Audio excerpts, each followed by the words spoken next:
เป็นไงนั่นวินหัวยังคือเอายังติดนั่นเฮ้ยาบ่ติดนี่นะมันขึ้นแผ่นน้อยแท้โอ้เป็นไข่บ่โอ้ผมมียาแก้ปวดฉันกินนะบ่ฮะยังไม่ได้กินแต่เฮากับผมมีติดรถจำมื้อนี้เนาะเมื่อวานสื่อนี่ค่อยย่างไปแล้วค่อยตกเขื่อนพี่ชัยเขื่อนค่อยเขื่อนจ้ะนะเป็นได้คือตกเพราะว่าใบกระจาดมันบ่มันฮักเดียวเดแบบมันอ่อนเดตกลงตารางเลยบ่ครึ่งนึง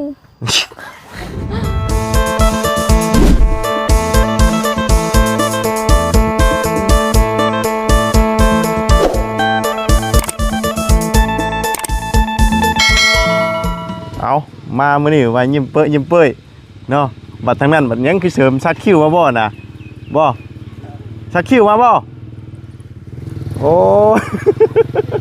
บ่มาพี่เป็นไงนั่นวินหัวยังคือเอายังติดนั่นเฮ้ย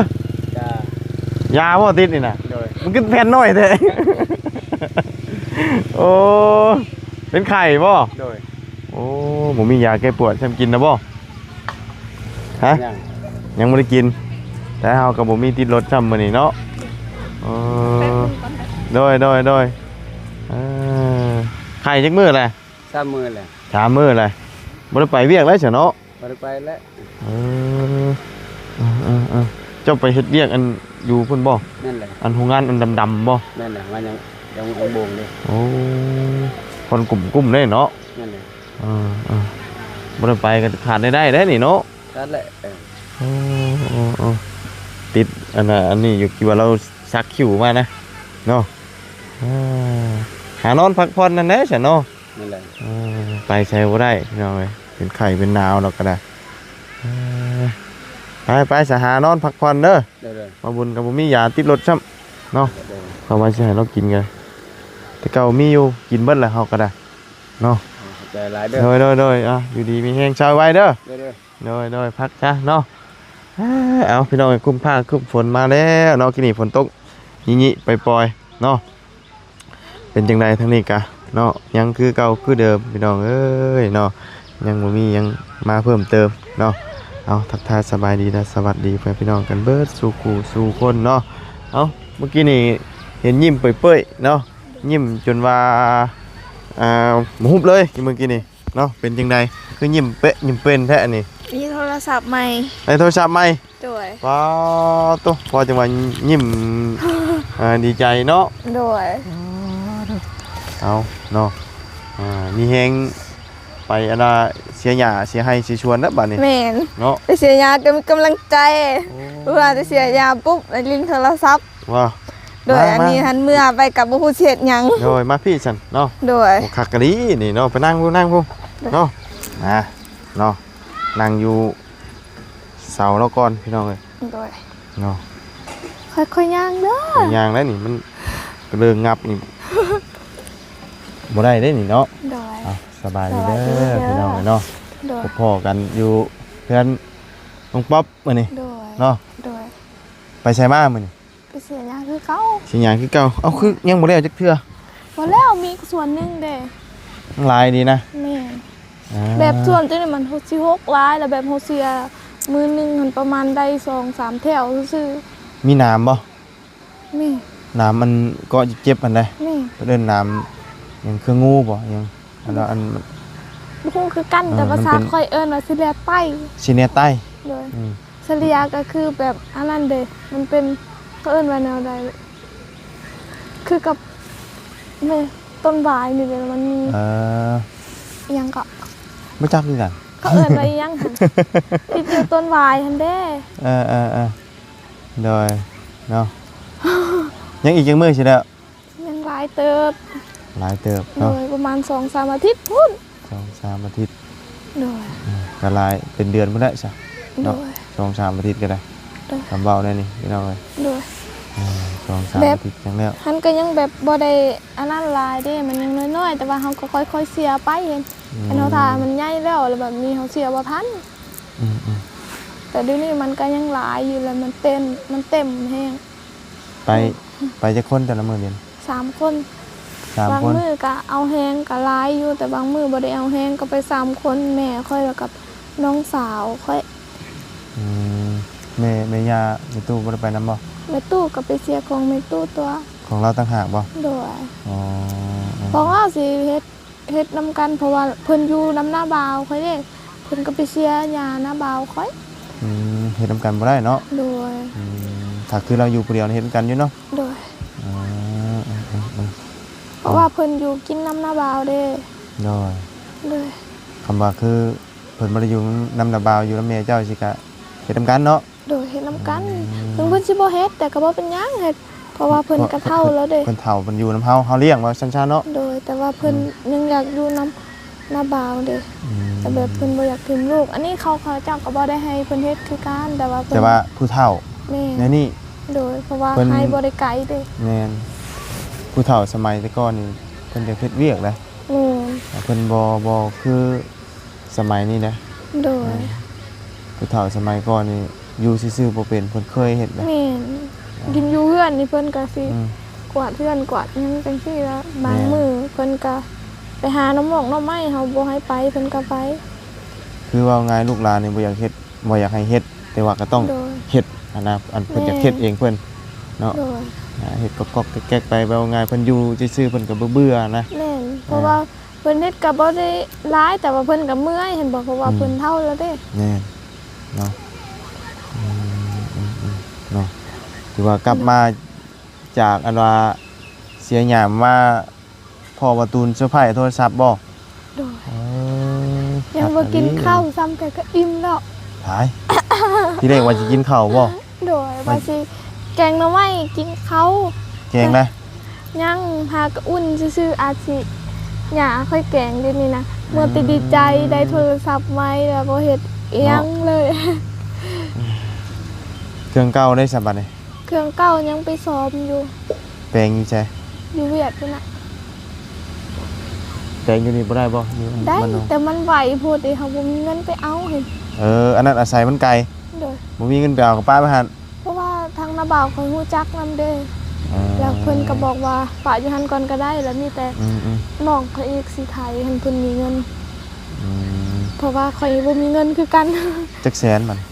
400,000 ต้องป้าที่ไปหั่นก่อน โดย มีเงินจังไปเอา โดย บ่มีเงินก็ทิ่มเลย เห็นเลย คือกับอยู่บ้านดงคืนเขาไปแป้งตอน 11 โมงนี่ตอนแรกกับไปเอาแล้วดึงได้แล้วเห็นบอก อันนั้น แบบเขาเจ้าให้ไปเอาไว้เด้คืออยู่หั่นแล้วเขาปะไว้โดนเลยก็ได้ อาศัยป้าไว้เพื่อหาเงินได้เดี๋ยวไปเอา โดย ถ้าสอบอยู่นี่ตอนเช้าตอนแรกไปเอา โดย แต่บ่มีเงินไปเอา โดยบางเทื่อเขาก็นัดเป็นอาทิตย์เอาแล้วแบบบางมื้อกันเป็นอาทิตย์แล้วเขายังบ่ได้ไปเอายานเพิ่นขายทิมเด้อยู่หั่นแล้วแบบเขาสิจ้งไว้เลยเห็นบ่ เฮาฮู้ว่าเฮามีเงินเฮาก็คือบ่ป้าไว้ก่อนแต่คือไปแปลงจ้ะ เขาก็บ่ฮู้เฮาก็บ่ฮู้คือกันจักมื้อใดเฮาสิมีเห็นบ่ เขาก็ปะไปก่อนเห็นเฮาบ่ได้แป้งโดนแล้วมันก็สิเสียตื่มอีก บ่ แม่นบ่ จักแล้วหมู่กันนี่ก็ได้ ถ้าเฮาแปลงมันตายอีกบ่ ก็ยานแบบเฮาบ่ได้แป้งโดนเลยเพราะว่าเฮาบ่มีเงินแล้วเครื่องมันสิตายเลยแบบ มันสิเป็นอย่างอื่นไปอีก โดย ก้อนแบตมันสิบวมไปบัดนี้เนาะ แม่น มันก็แม่นอยู่ได้มีส่วนได้ตัวนี้น่ะก้อนแบตมันก็สิบวมเนาะเพราะว่าเฮาปะไว้โดนเด้ โดย มันถึกแดดถึงหยังมันบ่ได้ใช้งาน โดย มันก็เฮ็ดให้บวมเนาะ แต่ทางปลอดภัยเด้อ เอาออกก่อนมาตูนเนาะ โดย เอาจังไดก็ดีใจนํได้โทรศัพท์เครื่องใหม่เนาะพอได้เล่น โดย คือว่าวนะพี่น้องเนาะเคยมีโทรศัพท์เคยเล่นพอได้เลื่อนเบิ่งหันเบิ่งนี่ แม่น เนาะเบิ่งแต่หลักๆก็คือเฟซเนาะ แม่น เฟซนี่เฮาเลื่อนไปอีหยังมันก็เห็นเด้ อืม พวกหนังอีหยังหรือว่าคลิปต่างๆเนาะที่เพิ่นอัพลงในเฟซนี่ โดย เฮาสิเห็นทางนี้เนาะเฟซอีหยังดังๆนี่มันสิเห็นง่าย โดย ทางเฟซนี่เพราะว่าส่วนหลายคนเล่นในทางนี้เด้ โดย เนาะเลื่อนไปใจก็เห็นเนาะแต่คือ YouTube นี่ส่วนหลายคนก็บ่ได้ค่อยเข้า แม่นส่วนหลายหันตะกี้หันค่อยแฮงบ่มักเขาเด้ อืม ตอนที่แบบยังบ่ทันได้ตัวอ้ายหันยังบ่ทันได้เข้ามาถ่ายคลิปถ่ายหยังจังซี่น่ะแบบค่อยบ่ฮู้ซ้ำว่าจักสิเบิ่งอิหยังเข้าไปใน YouTube น่ะมีแต่เลื่อนเฟซแล้วก็เบิ่งหมู่ ว่าแบบคือกับเฮาชีวิตเฮาแต่ละมื้อนี่แบบบางคนน่ะเขาอัปเดตอยู่ในเฟซเบิดเห็นบ่เฮาชูเบิดว่าเพิ่นเฮ็ดหยังนำแหน่หรือว่าไปไสหรือว่าเฮาเลื่อนจังซี่นะแล้วมันก็ม่วน แม่น คัน เพ เฮา ราะว่าเฟซนี้แชร์กันแป๊บเดียว แม่น เนาะแตกตัวได้เรื่องราวเลยที่ว่ามันแบบไวๆเนี่ยนี่ แม่ แชร์ น กันเข้าเดียว เพราะว่าคนสินิยมลิ้นเฟซหลายกว่า แม่นไวเนาะ เด้อ เอาก็ได้เล่นเนี่ยบัดนี้เนาะ โดยไปเรียนได้ จักมือนะบ่ได้เล่น ลิ้นคือกันแต่ว่าจอบเล่นนำลูกของหน้าบ่าวหั่นเด้อยู่ จอบ ข้างๆ แม่น แบบนี้แหละเพิ่นก็ลิ้นถูก แบบว่า นี่ เฮา แบบ เฮาเบิ่งเขาเบิ่งสิแล้ว แม่น เอาไง เป็นแล้ว ก็ไงเห็นหมู่เบิ่งแล้วเขาก็ แม่นอยู่ข้างๆจังซี่ เนาะ โดย เคยได้พี่น้องเลย โด เนาะ ย ชุมือนี่ก็หมู่เล่นกันเห็นเวลาหมู่เบิ่งโตมันเป็นตาเบิ่งในกระช่องมันนั่นคือกันก็เข้าบ่เห็นได้เลื่อนเป็นบ่เห็นได้ แถมเข้าเฟซค่อยได้เห็นแล้วเวลาคนแชทมาค่อยก็เบิ่งเลยแหละขอดินน้ำแน่แบบตอบแชทเพิ่นแล้วก็ส่งคืน อืม แบบเวลา FC มาแชทมาเด้เพิ่นมาถามว่าแนวได้น้องป๊อปลิ้นโทรศัพท์ได้แล้วบ่ค่อยก็บอกว่าบ่ได้อันนี้ลิ้นโทรศัพท์ลูกของหน้าบ่าวเอา จะมีที่เป็นแชทเข้ามาเล่นน้ำอยู่เนาะช่วงนี้กันเนาะ โดย ตามข่าวนะพี่น้องเลย โดย เพราะว่าตอนนี้ก็ยังบ่ทันได้มีหยังมาเพิ่มเติมเนาะ โดย อันมื้อนั้นประตูนเพิ่นมาแจ้งเรื่องหยังช่างมันน่ะ มื้อนั้นหันเรื่องเศร้าคือกันจักหลานบ่ค่อยลืมแล้วแบบมีทางผู้ใหญ่ใจดีเพิ่นสมทบให้ซื้อเศร้าตีนเศร้านี่นะ อืม โดย ตีนเสาก็เห็น FC เพิ่นคอมเมนต์เข้ามาก็ให้เอาเป็นตีนเสาแบบใดก็เป็นอะไรเนาะน็อต2หูเพิ่นว่าเนาะ โดย แต่บ่ฮู้ว่าเป็นแบบใด โดย เนาะเพิ่นก็ยังบ่เคยเห็น โดย ส่วนหลายบ่ได้ค่อยได้ใช้นะแบบนี้ โดย มันต้องได้สั่งนั่นแหละ โดยทางเบาตูนเป็นคนสั่ง เพิ่นสั่งแล้วบ่ โดยสั่งแล้วแต่ยังบ่ได้ อ๋อ เพิ่นสั่งโดนแล้ว มันลูกค้าเพิ่นหลาย โดย สั่งมันก็ซ่าเลย โดย ลูกค้าหลายแล้ววันนี้เพิ่นเฮ็ดให้หลายเจ้า โดย เพื่อสิได้ก็ล้นเติบ โดย คือกันใจดีก็ล้นเติบ โดย เพื่อสิได้เป็นเดือนปลาย โดย สั่งเนาะก่อนช่วงนั้นก็เป็นช่วงสงกรานต์แน่เนาะมันจะหยุดแน่ โดย เพิ่นยังบ่ตกข้ามจักเทื่อตินี่ โดยยังบ่ตกเทื่อ ยังอยู่บ่ โดย ตกที่นี่ก็บ่ได้แฮงเนาะพอดี ปล่อย พอดีอันว่าบ่นั่นจำนะจำเหยี่ยวจักรจันทร์พี่น้องเลย โดย พอดีเลี้ยมขึ้นไปบ่ได้เยอะมันจะสตาร์นะเนาะแต่การเคลื่อนอยู่มันนี่สงสัยคือสิช่วงแรงๆคุณจะมันตกแล้วบางพื้นที่เนาะ โดย แต่ว่าแถวนี้บ่ทันได้ตกเพราะว่ามันครึ้มอยู่ช่วงนะพี่น้องเขตเมืองน้องเนาะ แม่ แต่นี่สว่างอยู่อันนี้ก็สว่างคือกันเนาะ โด แต่ ย ว่าครึ้มอยู่มุมเดียว โดย ตอนแรกใช่ไปว่าใช่ยะไม่ได้ไป บ่ได้ไปเพราะว่าไม่มีไปเอาแห้งเด้ เจ้าน่ะไปเอาแห้งเขา โดย ไปเชียร์ของเขาบอก โดย อ๋อแล้ววันนี้เพิ่นจะมาส่งมือไหนบัด คันเฮาเอาเขาไม่ได้เพิ่นก็มาส่งมื้อ จะคนแล้วจะไป 2คนนำแม่แล้วไปเสียไปเอาแห้งน้องเลี้ยงไปเอาแห้งน้องเลี้ยง อันหมูเจ้านี่บ่ โดย หากันไปมือเดียวนี่บ่ โดย แต่ว่า2คน โดย คำว่าเพิ่นมาเพิ่นก็ต้องมา2คน โดย คำว่าเพิ่นมาผู้เดียวต้อง2มื้อ โดย เนาะ โดย แม่นเหรอ แม่น เป็นอันนี้ โดย เนาะเพราะว่าคำว่าผู้เดียวแม่นต้อง2มื้อ โดย มันจังสิคืนครบเลยฉะนั้นมันคืนบ่ครบเนาะเอายังทันได้กินข้าวใช่มั้ยติ โดยยังบ่ทันได้กินข้าว ดีใจได้โทรศัพท์ใหม่เราบ่กินข้าวแล้วก็นะ โดย เนาะ โดย ตู้ จนอิ่ม บ่ได้กินเบิดมื้อก็ได้นะมื้อนี้เนาะได้ป่ะ หิวคือกัน เอาเว้ย อันนี้บ่ได้กินมาแต่เช้าเด้ ยังบ่ได้กินข้าวเช้าบ่ โดย เอาคือไปแต่เช้าดี ก็เอาบ่ฮู้คือกันไปแต่เช้าแล้วทำตอนเช้าแล้วบ่ค่อยอยากเข้าเห็นเราก็เลย ช่วง บ่กิน เช้าๆดีถ้าเฮาตื่นเช้าดีมันก็บ่อยาก แม่น เนาะถ้าตื่นช่วยๆ อยากอยู่ โดย เนาะมื้อนี้ก็ตื่นเช้าอีกแล้วพี่น้อง โดย เนาะบ่แม่นหยังเจ็บท้อง โดย คำว่ามื้อใดเจ็บท้องเข้าห้องน้ำแน่นี่สิตื่นเช้าอยู่ โดย คำว่ามื้อใดอันนี้ก็เพิ่นแหละ9:00 น 10:00 นเนาะ โดย ตื่นคำนอนน่ะมันบ่อยากตื่นคือหยังนี่เนาะ โดย ฟังเสียงไปอาบน้ำก็ยังบ่ทันได้เห็นมีไผตื่นสินะก็เลยนอนฟังเสียงหมู่อาบน้ำจากก่อนจังตื่น โดย เนาะ ตื่นช่วยแน่จักหน่อย โดย เนาะมันเจ็บท้องเจ็บหยังเข้าห้องน้ำนี่แม่นตื่นเช้าแล้วมื้อน่ะ โดย เนาะสินอนต่อก็บ่ได้นะ โดย มันได้เวลาตื่นแล้วนะ โดย มันซื่นตานอนล่ะ โดย เนาะทั้งนั้นก็จูดบ่ได้ติกินยาขี้ตอง นี่สูตรบ่ได้เถื่อ จูดทำไมบ่ได้แถวนั้นเนาะ โดยถ้ามันแห้งแล้วแบบมันสิอันนั้นของมันเองเราจึงค่อยเฮ็ดจูดเอา ไปยางออกมาเนาะ โดย นาบาเราก็บ่สบายกินนี่พี่น้องยางมากินเนาะ โดย ไข่เราก็ติดหัวอยู่ โดย 3 มื้อแล้วเราปกติเราก็ไปคุมื้อบ่ ไปเสียงานบ่ บ่เราไปเฮ็ดเวียกแม่นบ่ แม่น เราว่าไปเฮ็ดเวียกโรงงานยางโบงบ่ กับบ่ฮู้คือกันแต่ฮู้แต่ว่าเพิ่นไปเฮ็ดเวียกคุมื้อ โรงงานยางโบงก็อยู่นี่ที่อันเพิ่นเปิดใหม่จ้ะ แม่น เพราะมันชูมือนี่เพิ่นเห็นเพิ่นยังเทพื้นใหม่อยู่นะ โดย บอกโรงงานยางโบงเนาะมันนี่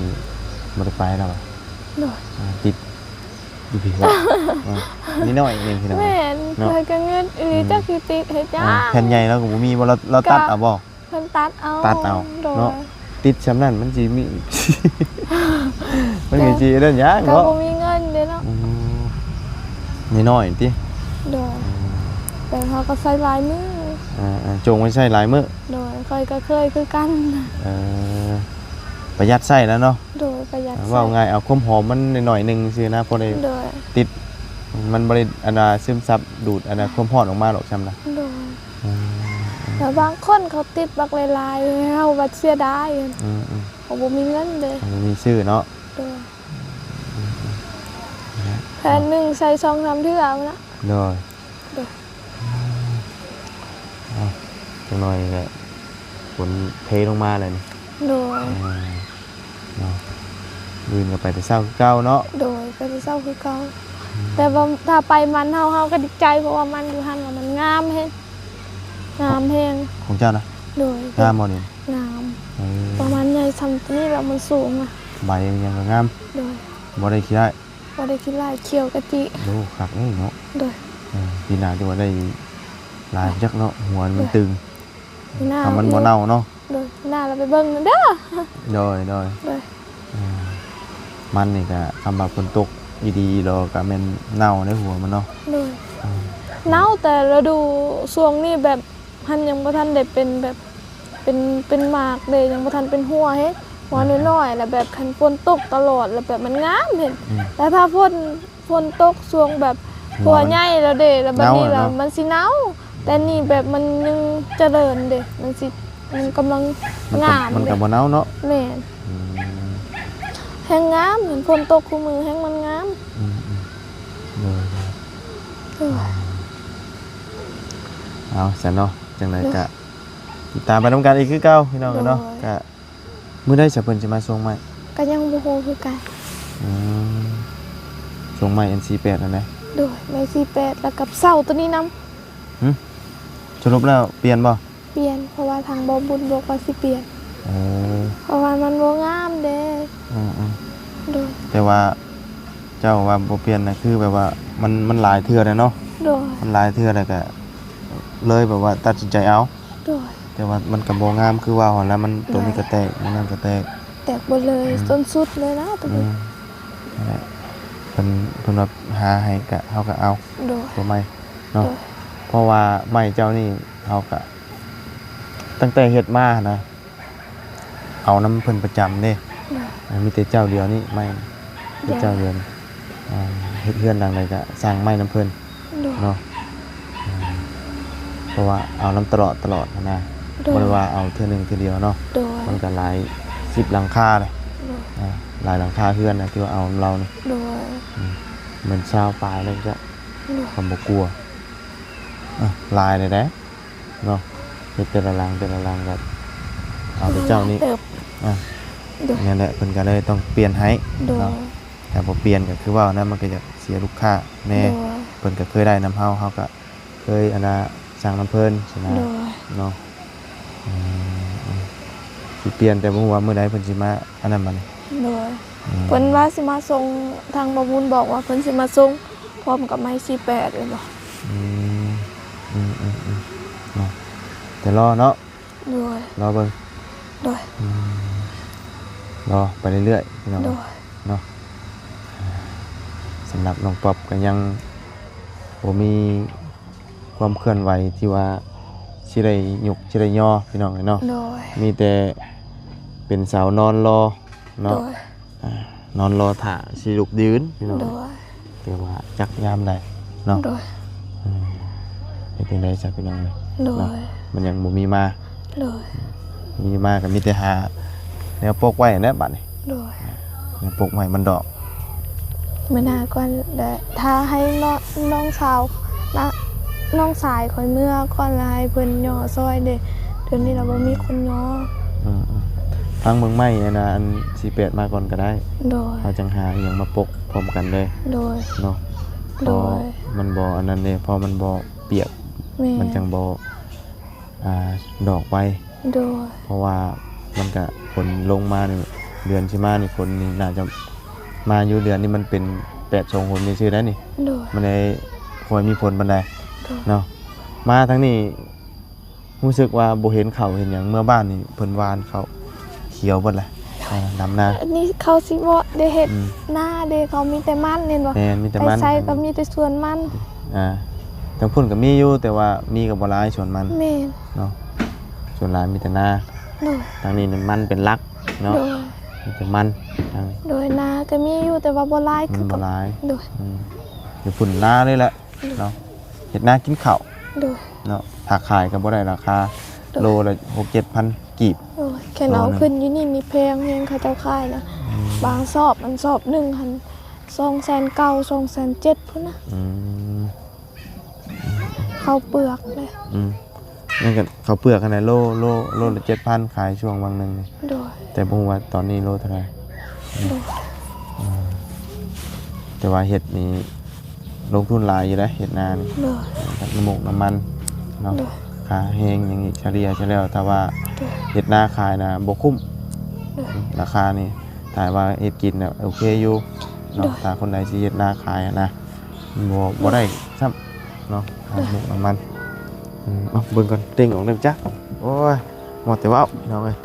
เนาะมันมักเด้งเด้โทรศัพท์นี่ มันฮ้อนมันเด้งอยู่เด้ โดย เนาะใครนี่มันบดๆแน่มื้อนี้ โดย มันบ่เด้งปานใด โดย เอาเอาดีใจน้ำจังใดกันเนาะได้โทรศัพท์เล่นเลย โดย พอได้นอนเบิ่งของละครเบิ่งเบิ่งหนังเนาะ โดย ดีใจแล้วบาดนี้เนาะ โดย มีเฮงเชียร์หยากุนๆนะมื้อนี้กินข้าวก็บ่ได้แล้วอ่ะ โดย กินข้าวเลยเนาะกำลังสิแกงตอนน่ะ โดย บ่ได้แกงครับ บ่ได้แกงซ้ำ บ่ได้กินอันน่ะลองสีมือเราเลยพี่น้อง โด เนาะ ยมื้อหน้ากันเด้อสิเฮ็ดให้กิน หาหน่อขาวๆว่าก็แกง โดย เนาะ โดย เอาไม้ไผ่หน่อขาวๆ โด เด้ ย แกง สิสอกให้อยู่ดอก เนาะ โดย มื้อนี้วันหยังมื้อนี้ วันศุกร์ มื้อวันเสาร์มื้อวันอาทิตย์ไปบ่ได้เนาะ โดย วันอาทิตย์มันเป็นมื้อนอนเนาะ โดย เข้ากับบรรยากาศอันน่ะฝนสิตกแบบนี้ได้ มืดๆแบบนี้เนาะ โดย เข้ากันเลย โดย ไปใส่เลี้ยวไปหาเบิ่งขนมมาต้อนน้องต้อนนุ่งแล้วก่อนพี่น้องเนาะ โดย รถล้างไปไปเนาะโอ้ยโหทางนั้นก็กินข้าวเลยเนาะทาง โดย ในบ้านโมเมนต์หนาหน่วย พอดีทางเบาตูนเอามีมากินนี่เด้ ว่า โดยพอดีได้ปันกันกิน นอนเด้อก็หนาหน่วยบ่สบายป่านนี้ไอ้คักสิไปบอกลูกบ้านในไหนมื้อนี้เนาะ โดย โอ้ยฝนสิมาเลย เอ้านี่แต่บอกมาเถื่อ ครึมๆอยู่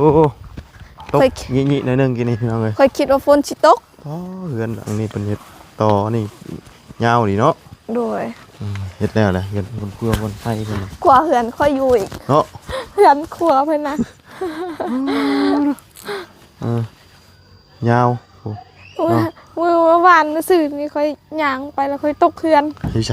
เหือนค่อย เฮือนจ้ะนะ เออ เป็นได้คือตก เพราะว่าใบกระจาดมันบ่ มันหัก มันฮักเดียวเด้แบบมันอ่อนเด้ ตกลงตารางเลย บ่ครึ่งหนึง เออมันครึ่งหนึง โดย ลงแต่อันขาเอวลงไป